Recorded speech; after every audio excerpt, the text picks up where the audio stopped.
Ce journal avec un carton rouge concernant le chlordécone. Il ne faut pas dire que c'est cancérigène. Il est établi que ce produit n'est pas bon. Il y a des prévalences qui ont été reconnues scientifiquement, mais il ne faut pas aller jusqu'à dire que c'est cancérigène parce qu'on dit quelque chose qui n'est pas vrai et qu'on alimente les peurs. Fin de citation. Ces propos tenus vendredi dernier devant des élus d'outre-mer par Emmanuel Macron nous ont choqués parce que ce chlordécone est bien cancérigène. C'est prouvé scientifiquement et il est principalement responsable de cancer de la prostate. Le chlordécone, on le rappelle, c'est ce pesticide ultra toxique qui a été utilisé dans les bananeraies en Guadeloupe et en Martinique jusqu'en 1993 pour lutter contre le charançon noir du bananier.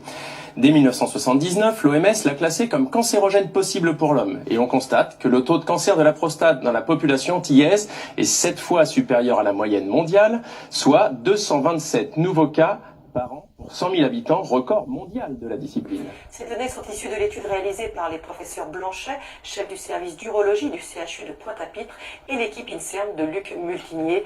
Et elles ont été publiées dans la très sérieuse revue Journal of Clinical Oncology en 2010. Il y est clairement établi une association positive, fonction de la dose et significative entre une exposition au chlordécone et la survenue d'un cancer de la prostate.